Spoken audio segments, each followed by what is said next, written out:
Hi, hello. My name is Dr. Favorable Femiojo, and I am an orthopedic intern in the University Hospital of Tala.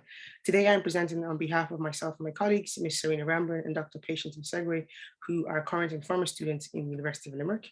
I'm also presenting on behalf of Dr. Siobhan Neville, who is a consultant pediatrician at University Hospital Limerick, as well as a senior lecturer in pediatrics at the University Hospital of Medicine. The title of our scoping review is Improving Outcomes for Children Living in Homelessness. The negative impacts of homelessness on young children is well established in literature. I'd like to just bring your attention to two references on screen. These negative impacts include higher rates of ill health, respiratory disease, infections, dental caries, and increased risks of developmental delays, as well as anxiety and depression.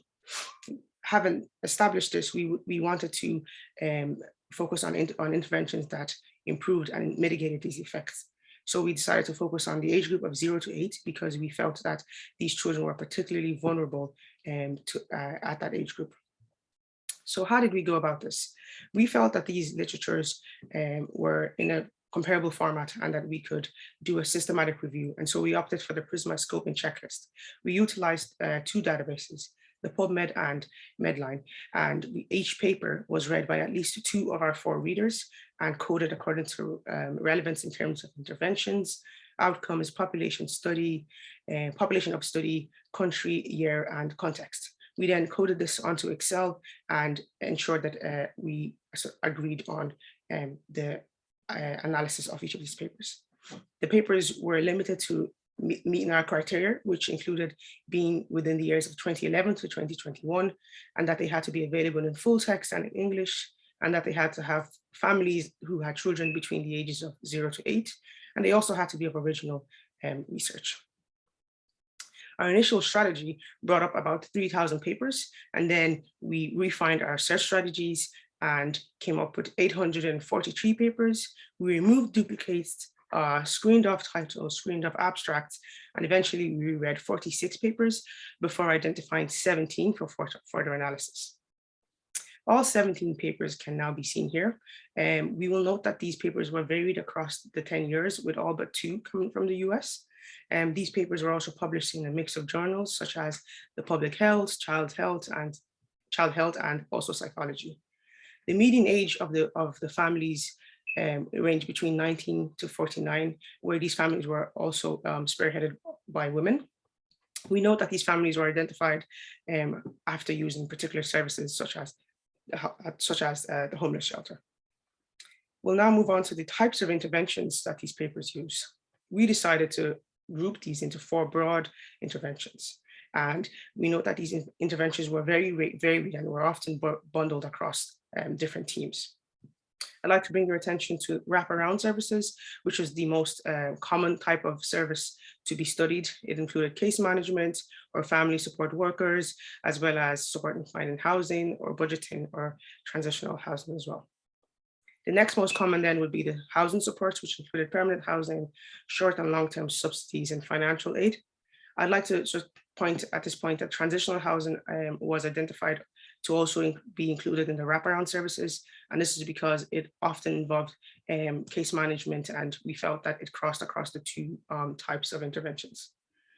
Parent-focused intervention included substance abuse treatment, mindfulness training, and parenting programs, and coping skills such as mindfulness and types of similar types. Child-focused interventions then was another type of intervention that was studied. However, it only involves 3 papers, with only one of those papers being focused primarily on the child, and that was a nutrition-centered paper. The remaining 2 were minor aspects of larger interventions. We'll now move on to the measures that these papers used, and they classified them according to primary and secondary outcome measures spanning multiple teams.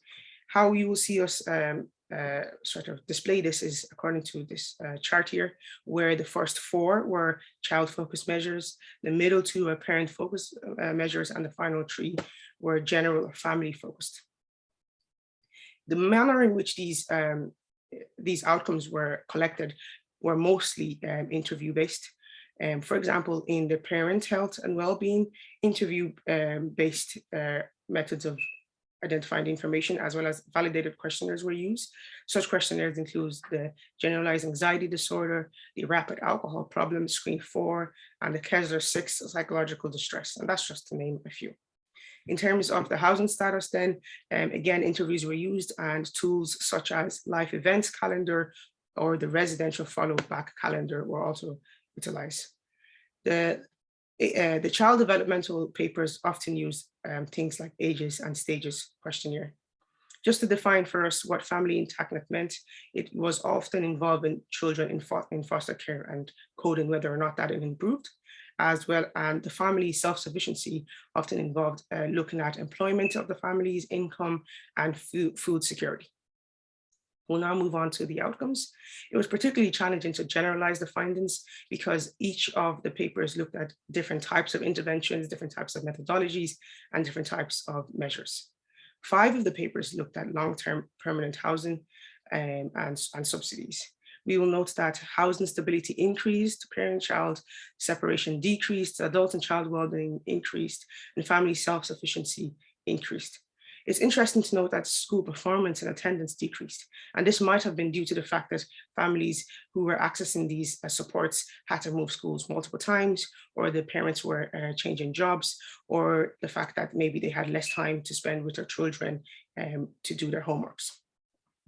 Parenting-focused interventions often had positive outcomes and positive findings, but it's also important to note that these studies were smaller and that the measures they used were self-reported and thereby open to bias.